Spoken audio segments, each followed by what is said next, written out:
Welcome to How to Talk to Kids About Anything with Dr. Robyn Silverman, a podcast loaded with practical tips, powerful scripts, personal stories, and simple steps to make even the toughest conversations easier. So get ready to get the information you need to make the impact you want from someone you trust, your friend, parenting expert, Dr. Robyn Silverman. Hello and welcome to How to Talk to Kids About Anything, where we give you the tips, scripts, stories, and steps to make even the toughest conversations easier. I'm so thrilled to be your host, Dr. Robyn Silverman, child and teen development specialist, author, and speaker, and most importantly, parent of two great kids who give me the opportunity to love, learn, and grow every single day, whether I want to or not. Believe me, I get it. It's not always easy, but we're in this together. And thankfully, we have some wonderful people to call on to get some help and insight when we need it. Now, we are in a world that often checks us off by category. We are a kid or an adult, a girl or a boy, in a certain grade, a certain weight category, height category, and so on. These demographics, while kind of faulty, make it easy for many people to make assumptions about who each person is and how each group, whether by age or grade or appearance, is likely to show up in this world. But millions of kids today who go through school and communities in the world do so differently than some other kids. Perhaps they're highly sensitive, or they're diagnosed with ADHD or autism, anxiety, dyslexia, or some other kind of learning difference that makes certain situations more challenging for them than for their peers. They are, as my next guest puts it, differently wired. They are exceptional children living in a conventional world. So how can these awesome children thrive in schools and communities that don't always bend to difference? To help us understand differently wired children and how we can become a resource, support, an advocate for these children in our lives, we are turning to my friend and colleague, Debbie Reber. Now, Debbie Reber is a New York Times best-selling author and the founder of Tilt Parenting, a website, top podcast, and social media company for parents who are raising differently wired children.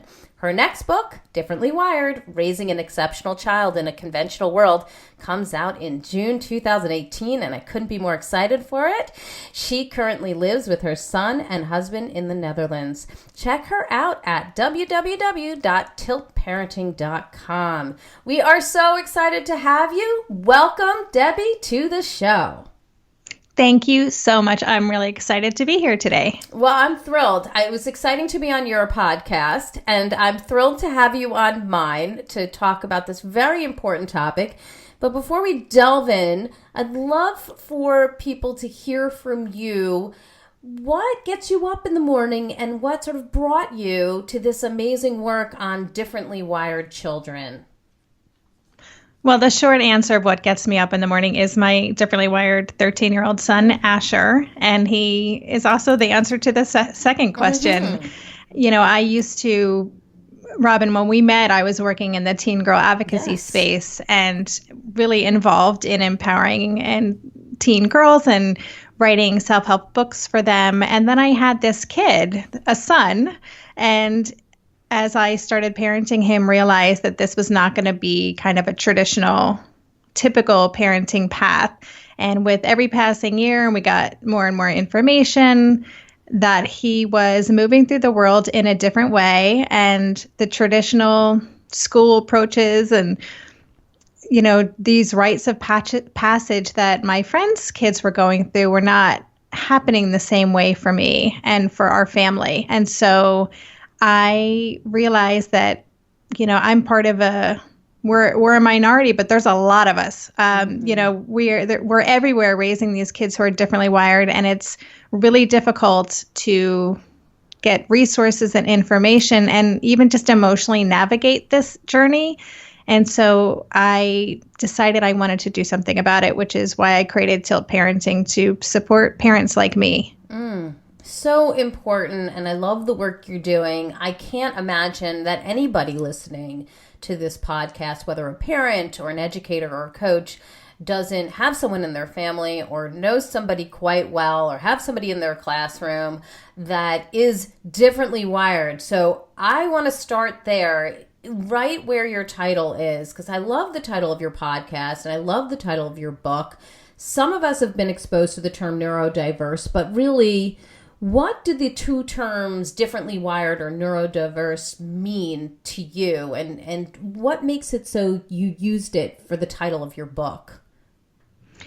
Yeah, I mean, I think as I was going through this and really coming to understand who Asher is and the way that he is different, and he has a diagnosis of ADHD, he's highly gifted, and he also has a diagnosis of Asperger's or autism spectrum disorder.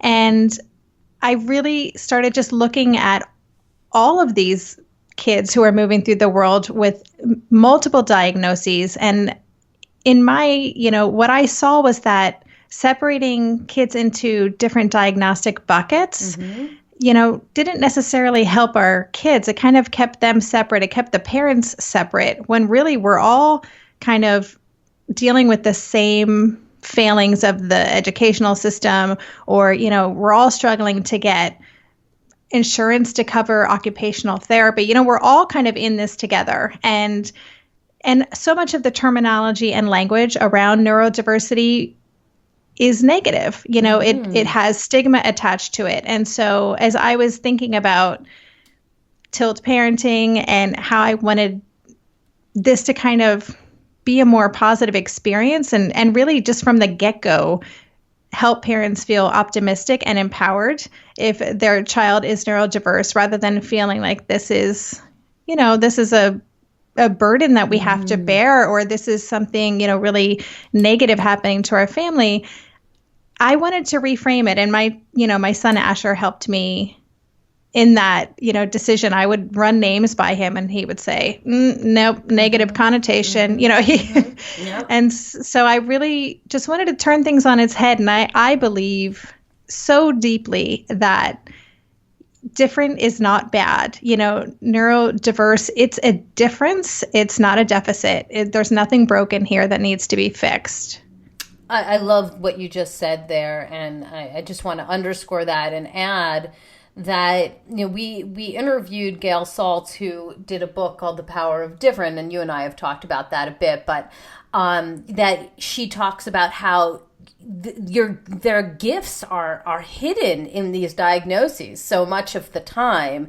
And there are other experts that also talk about that when we diagnose somebody and then we provide this sort of negative connotation, we lose out on these gifts that so many children can give us who are neurodiverse. And I know that your son also has these amazing gifts, and if we just looked at it negatively, we might not uncover them, and they may not be around to bless the world with these gifts. Mm-hmm. Yeah, absolutely. Yeah, and I love Dr. Saltz's book, The Power of Different, and the way that she sees difference as well. I mean, in many ways, I like to even use the terminology of modern day evolution. I mean, I think when you consider the numbers that, approximately 1 in 5 kids is some way neurodiverse, then these aren't outliers. This is part of how we're moving forward as a society. Yes, I agree with you. So now that you obviously have clearly talked to your son about his diagnoses, you're very open with him about it. Many parents worry that if they do talk to their children about their diagnoses, that they might scare them, or they might limit them, or they might make them feel bad in some way. So what do you think about this? And do you feel that parents should be talking to their kids about their diagnoses if they have them? Yeah, it's a tough question. I mean, I want to just preface this by saying that I would never say what another parent should do, with regards to their child. It is a personal decision, but I believe very deeply that we do ourselves, society, and most of all our kids a disservice when we're not open with them about who they are, because these are kids who know that they're different. When Asher first recognized that he had ADHD, we only had a preliminary diagnosis, but I was reading a book aloud to him in bed, and he turned to me. There was a character in there with ADHD. He turned to me and he said, "Is that what I have?" And I said, "Well, do you recognize some of yourself in this character?" And he said, "Yeah." And I said, "Yeah, that's actually one of the things we think might be going on with you." And we just kind of went on from there. But, when we told Asher, when we had more information and we told him about his diagnoses, his instant sense was of relief. And it's not unusual. I hear that from parents all the time, because suddenly these kids feel like the missing piece of the puzzle, has just been fit, and they finally get who they are. And that feels really good. Right. Absolutely. I agree with you on that. And our children do want to embrace who they are, and they do want to feel that somebody understands them. Because every time we make them feel like we don't get them, and they don't, we don't have any understanding about what's going on with them, that doesn't make them feel good. They want to feel like somebody understands them and that they can also understand themselves. It must have been really great for him to recognize himself in a character in a book. Say, I'm not alone. Yeah, absolutely. And, when we told him about the Asperger's diagnosis, he, later on came downstairs and I said, "Well, what did you think?" And he said, "I thought that makes sense." And that was kind of it. It was just not a big deal for him. But I think it also, for us as a family, it started us on this path of being really open and transparent and being able to better support him, starting to be able to teach him how to advocate for himself. And again, you can't advocate for yourself if you don't know what's going on or, how to convey your needs to other people. Right. You need to be able to say, this is who I am and this is what I need if you're going to advocate for yourself. Yeah, absolutely. So when parents have a child who seems to be rejected or passed over or misunderstood, sometimes parents will become isolated. They get stuck in sort of the comparison cycle. They might become fearful about what's going on or worry that their child is not keeping up with the Joneses. I know that when I was reading your book, you talk about being in a parenting group and, you start to see the differences very young between, your child and other people's children. So for those parents or educators who are listening, who have a neurodiverse child in their home or in their classroom or in their after-school program, what are some tips that you have to help the adults be more tolerant or understanding or less fearful or even more supportive of these neurodiverse children? Well, I think it's really important that we as parents raising differently wired kids are, again, transparent and open in a way that still feels safe. I wouldn't say, walk around with a megaphone and announce what's going on, to everyone. It can be on a need to know basis. But, we set the tone for how our kids are going to be perceived. We set the tone for how we can experience difficult moments with our kids or how their peers might handle a difficult moment with our child. And so when we are open about it, we use open language, we talk about it in a confident way and kind of, almost matter of factly, like, this is what's going on. If he gets upset, a book always helps, or, this is information. This isn't a disease. This isn't, it's not a behavioral issue, even though it may come out like that, but it's really giving people the opportunity to be in the know and feel like they have the tools they need, and to also know that this isn't something they need to be afraid of. It's just something they need to be aware of so they can better support the child. How do you counsel the parent who tends to look at their child and say, wait a second, my child isn't doing that yet? Or my child may never do that because of their difference. How do you talk to a parent and help them to, not guide their life with that sort of comparison lens on, and to embrace the child that they have, since so many of us have neurodiverse children?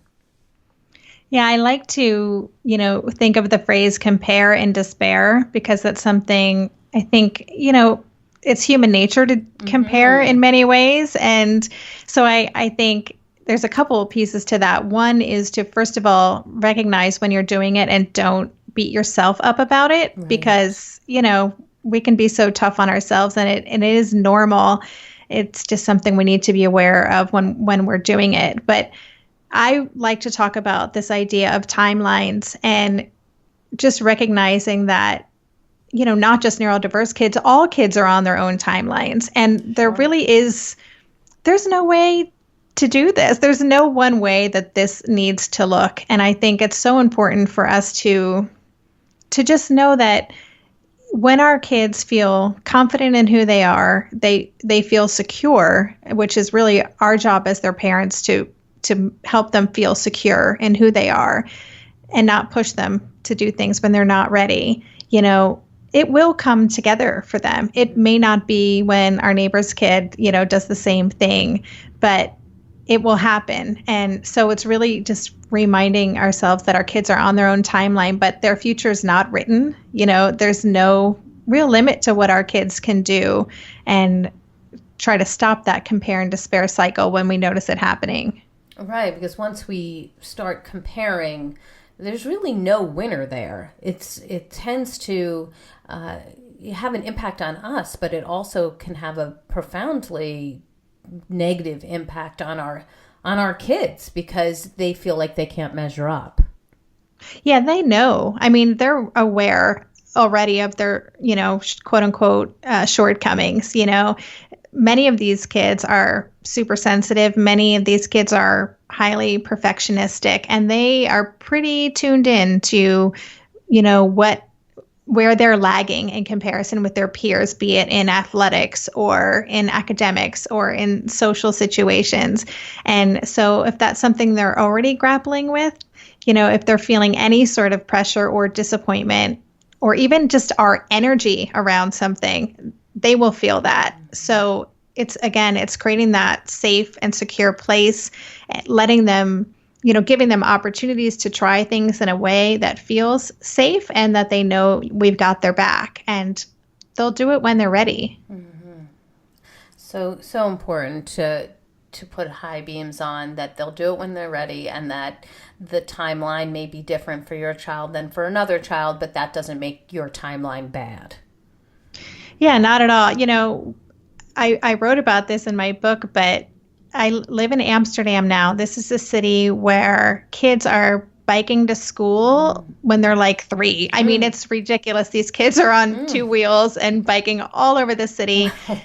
They're going, independently to school. Often by the time they're 10, they're biking a couple kilometers with friends. And, and my kid's 13, and he is just now starting to bike on his own bike instead of on the back of mine. And only with me, only if I'm with him. He's just not there. He's not paying attention enough to traffic or to, the stoplights, or it's a busy city, and it's just, he's not there. He'll get there. No biggie.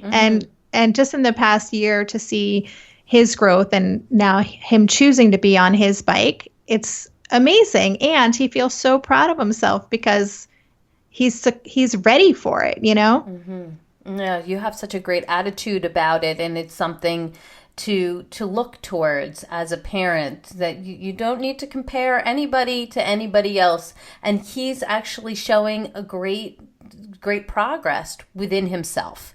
And that's all that we're looking for, right? Progress within our own selves.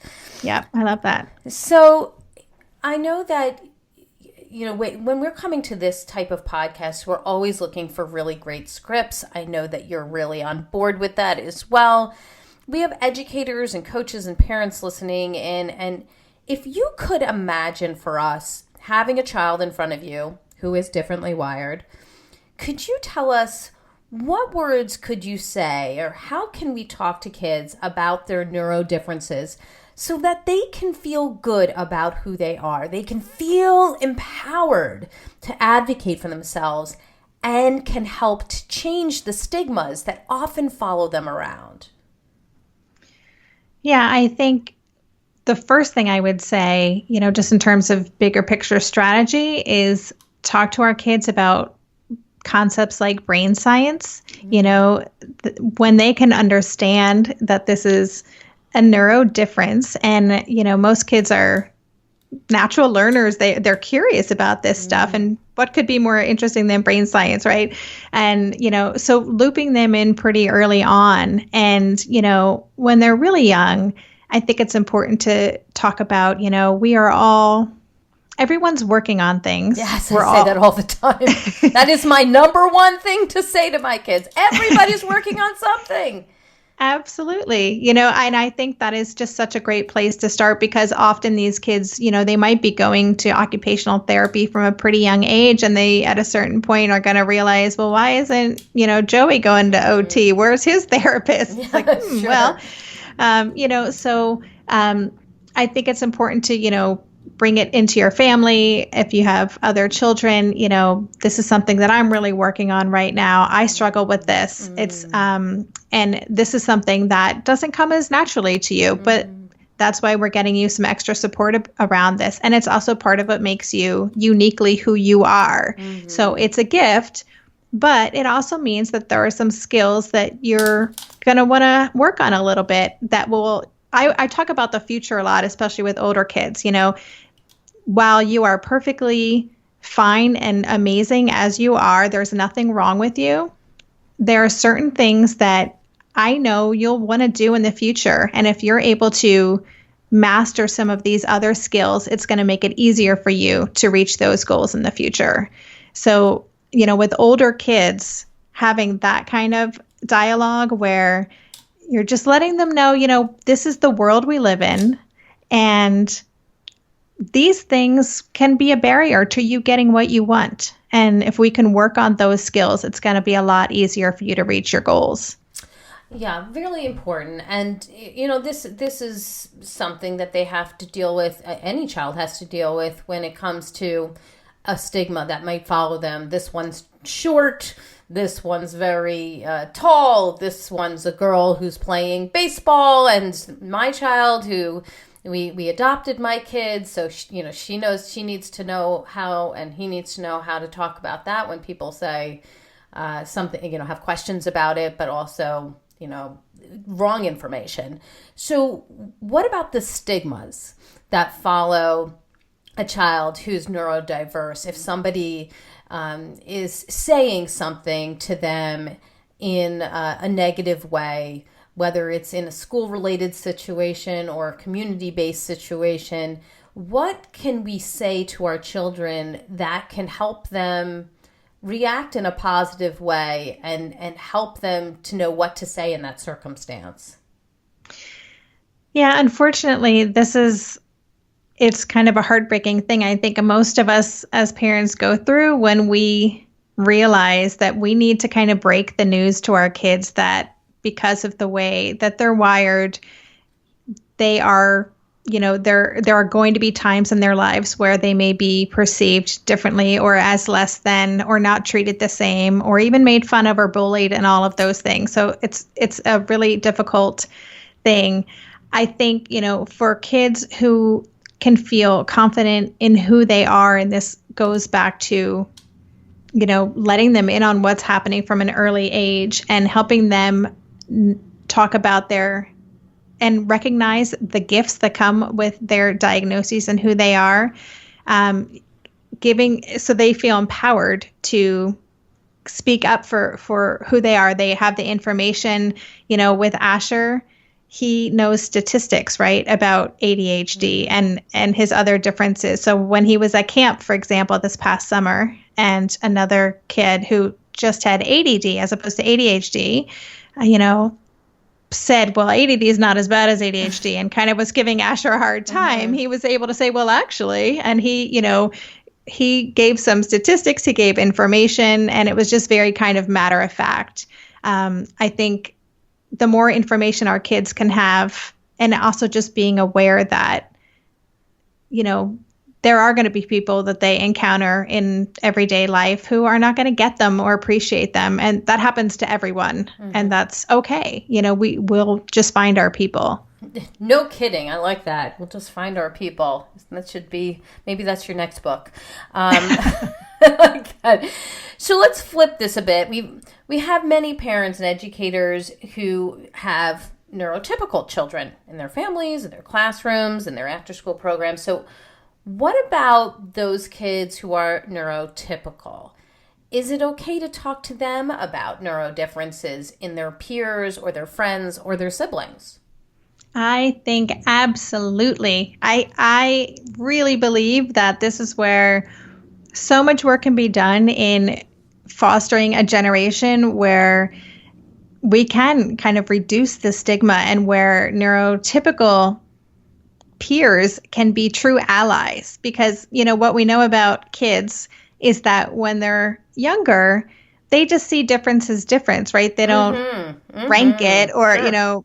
So, I think it's really important to introduce conversations with, whether it's our kids' cousins or, the kid down the street, someone they know from a play group, whoever it is, when opportunities arise for, a child, maybe a child throws a tantrum or something, instead of just kind of whisking them away and, leaving that other kid with, deer in headlights, like, oh my gosh, I've never seen something like that before.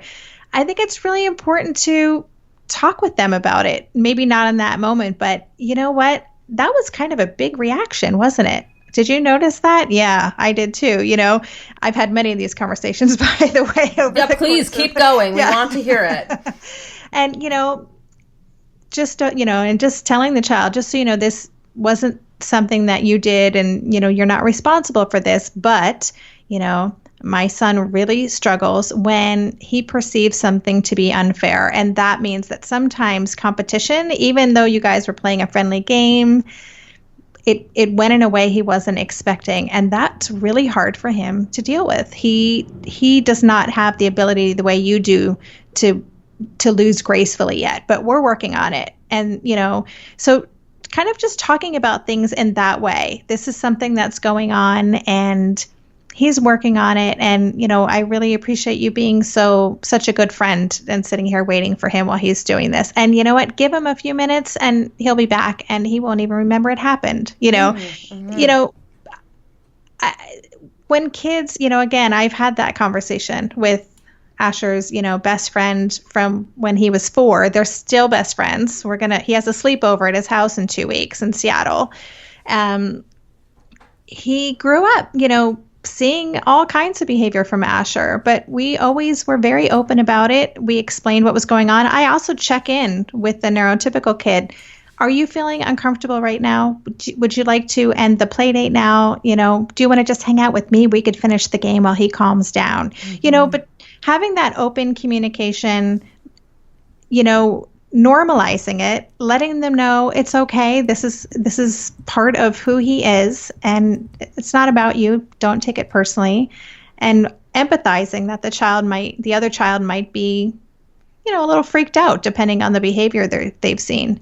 I like that you are also recognizing the impact that a neurodiverse child has on a neurotypical child, especially when they don't have information, because obviously neurodiverse kids can have big reactions and big feelings and big behavior that can be very tough to understand. It can be tough to see. And often when we don't talk about it, that's when the sort of typical peer can become intolerant. They can be, they can lack understanding. They can reject a child. They can even come back with kind of aggressive counter behavior to an atypically developing child. So when they have the information, then they can see through a lens of understanding rather than saying, wait a second, if I was in that same situation, I would never do that. Therefore, this child's wrong they're bad, something's clearly wrong with them.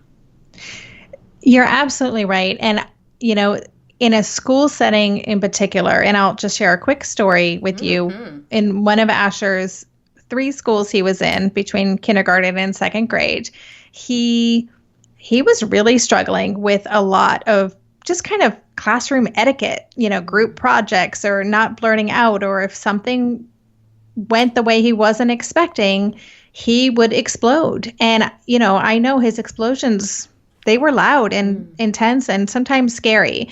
And, that was an opportunity. The opportunity wasn't taken, but that would have been an opportunity for the teacher to talk to the class as a whole, maybe separately and then also with Asher. But to talk about, you probably noticed that Asher is struggling in these kinds of situations. Well, that's because Asher's brain processes this kind of thing differently, and his body actually goes into flight or fight mode, and he feels like he's under attack and he's reacting. And, have you ever felt scared of something? And just kind of bring the kids in, talk about it openly. And actually, when you do that, kids can start to stand up for these kids, right? Oh, this is hard for Asher. Maybe we could help him with this. Or why don't you let him sit here? He doesn't get as upset when he gets to have this seat every time. When we do this at a young age, then our kids grow up thinking this is just another piece of who this person is. It's just who they are. And I can actually support and understand them instead of otherizing them, which is kind of what happens in most circumstances. Yeah, I was just going to ask you about that, about how our typically developing children can help neurodiverse children, and really become advocates for them. And I like that you're talking about how we can give them the scripts, we can give them the information so that when they see a situation where a child is having a big reaction, that instead of running away, they can actually provide the information and say the script, essentially, so that other people can become more understanding and more knowledgeable about the circumstance and maybe more tolerant right in that particular moment. Yeah, definitely. And I think, again, that young age, that late preschool, early elementary school years, I think are so critical, because if you can foster in that tolerance and that understanding, then that will carry through, into the middle school years and beyond. But if, just as you said before, but if we're seeing these kids with really what comes across as negative behavior, we're going to just keep pushing them away. And they're bad, they're disruptive, they're scary. And then everyone starts to talk and it goes from there. It does. And, then you start to put it through a lens of, this child wants to be bad, or this child, is being a prima donna. They're want special circumstances for them, when that is not what's going on at all, because you can't look through a typical lens when you're talking about atypical children. Definitely. And if I can just share another quick little story. Please. This isn't my story to tell, but Melissa Wardy, who we both know. Oh, she's so great. She's awesome. She was on my her. podcast. Yes, shout out. She was on my podcast, last month, and her daughter, Amelia, struggles with anxiety. Yes. And she told this amazing story about how in the Girl Scouts, Amelia's really found this tribe of supportive friends, and they were on a field trip, and someone leading the field trip asked Amelia a question, and she didn't answer. And she said, "What is the cat got your tongue?" And, which is not something you say to someone struggling with anxiety. And one of her Girl Scout friends said, "Oh, that's Amelia. She just needs a few minutes, 20 minutes to warm up. She's got anxiety." What a sweet potato. I like that. I know. I mean, if good friend. If we could all have someone who has our back like that, but I believe that's who kids are. They want to be helpful. They need the information, though, in order to be helpful to be allies and to really support these kids. Yes, don't underestimate our kids. They can be some of the best supporters of our kids, and if we give them the information and the chance to do it. So I like all of that. Thank you. Yes, absolutely. So what about the parent who is listening or the teacher who's listening, and they want to know how best they can help this child? How can we advocate for our child when they are entering a situation, whether it's school or a community event or a program, where there's going to be a lot of typically developing children, and maybe your child is a minority and may need some special circumstances? How can we advocate for our child?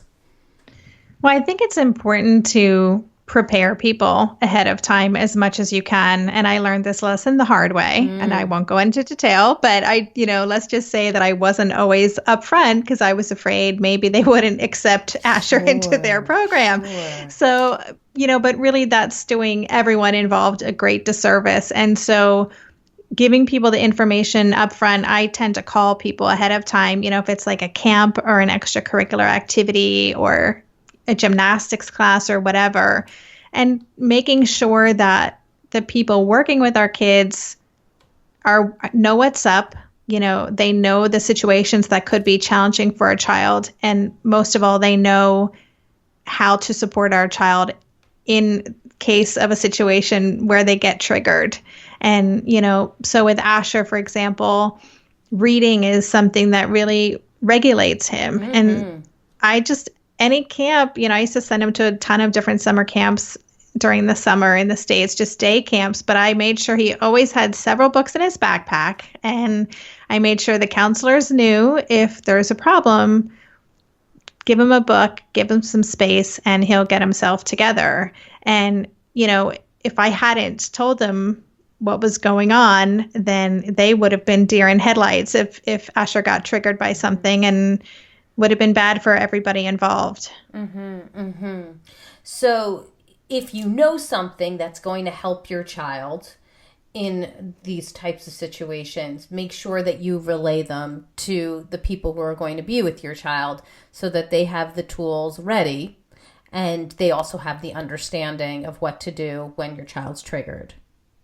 Absolutely. And I also think it's important to let our kids know, if we have a differently wired child, let them know that we've told the adults what's up, because we want our kids to also know that they have an adult there who has their back, who understands the situation, and who will be there to support them if something goes wrong or they get upset. So, the last thing we want to do is leave them hanging and have them feel as though they're completely unsupported when they're in the middle of having a meltdown or something. So before we get to our big tip and our resource of the week, I want to flip this a little bit and just push and ask if your child is differently wired and we are making some of these adjustments and helping them. Sometimes children can feel that they're being catered to. So how do we help our children who may be neurodiverse feel that they too are using their strengths, that they are making a difference to somebody else, that they are strong in many areas? How do we highlight that in our differently wired children?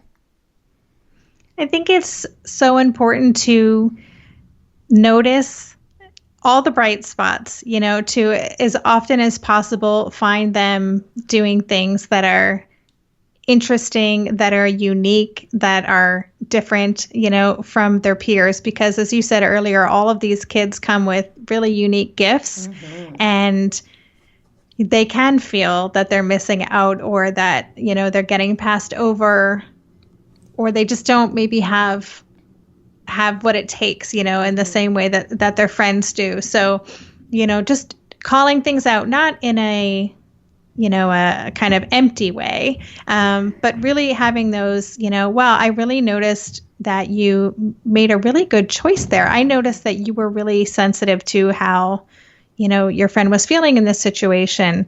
I noticed that you just spent an hour working on this project without even looking up. It must be incredible to be able to dive into your creativity like that, so just always looking for opportunities to bring attention to their strengths. And if there's strengths and gifts that are connected to their neurodiversity, then that's kind of the golden ticket.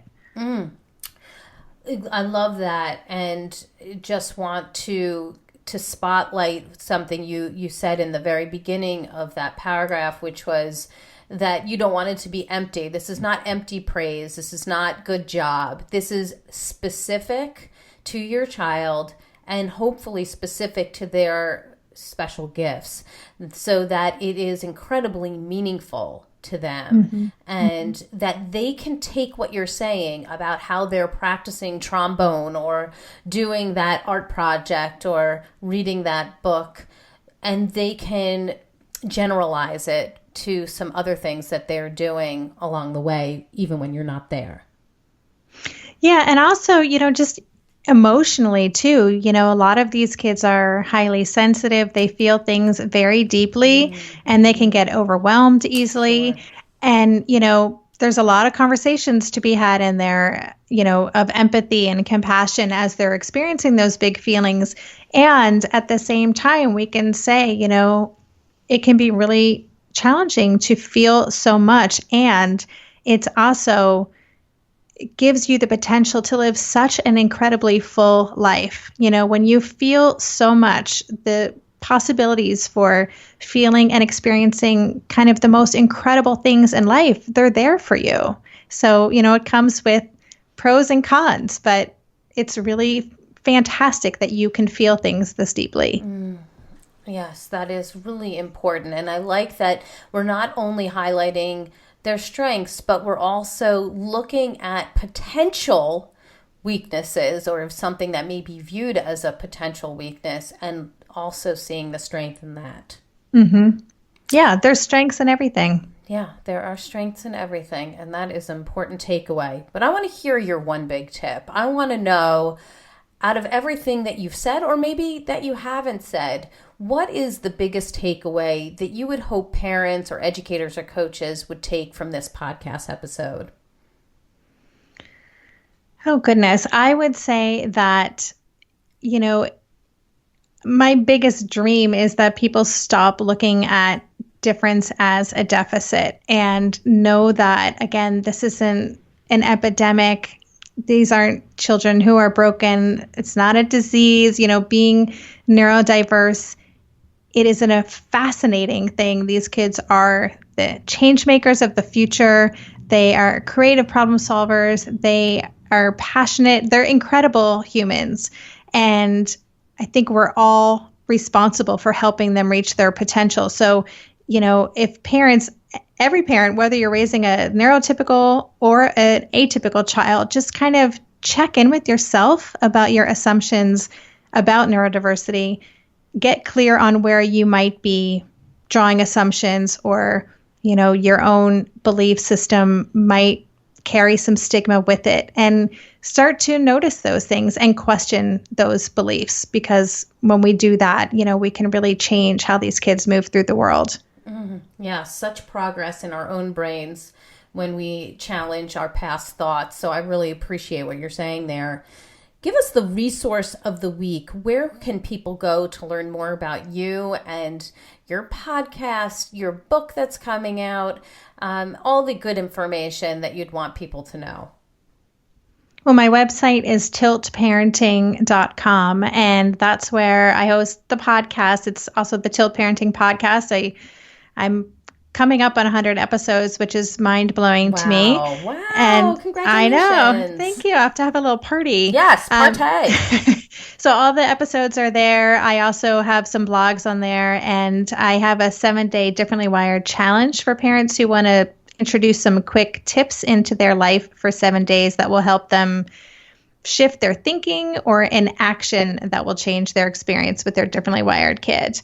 And then all the links to me on social media, some info about the book. And starting in early 2018, I will be making available the first chapter of the book available as a sneak peek. Ooh, exciting. Well, I can already tell you it's fabulous. Oh, thank you. So excited to have been able to read your book in advance. And I think it's very powerful and just terrific work.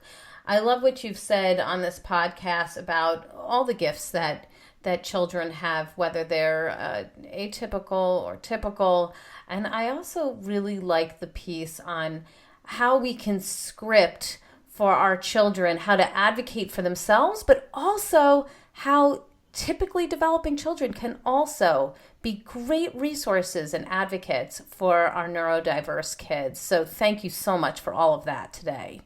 Oh, you're so welcome. I love this conversation.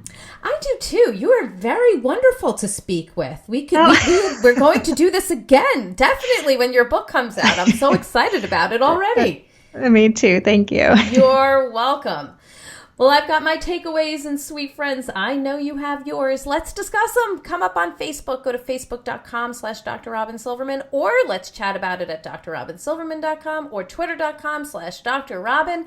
And if you love this podcast like I did, and I really feel like we've gotten some great tips and scripts here, would you kindly go up to iTunes, rate, review it, send it out, let people know about it so that they can get the outstanding solutions and use them in their own homes. Debbie Reber has provided so many important tips here, and I know people will appreciate it in their schools and in their homes. I truly appreciate it. That's all the time we have for today. Thank you so much for tuning in to How to Talk to Kids About Anything. For more information on books, articles, speaking engagements, or curriculum, please visit drrobynsilverman.com. I look forward to weathering the storms and enjoying the sunny side of life together. And please remember, even when it seems like nothing is going right and you are going about in your head and thinking of all the things that you've done wrong, no, don't do that. We all have those days. You've got this. You're here. You're getting the information you need. And on the days that we fall short, never forget there's always tomorrow. Parenting is the ultimate do-over. And as there are moments when we doubt our know-how and our choices and our sweet, sweet sanity, please know you are 10 times the parent you think you are. You really are. Until next time, this is Dr. Robyn Silverman with How to Talk to Kids About Anything. Please tune in again and keep connecting through conversation. See you next week. You've been listening to How to Talk to Kids About Anything with Dr. Robyn Silverman. For more information on books, articles, speaking engagements, or curriculum, please visit drrobynsilverman.com.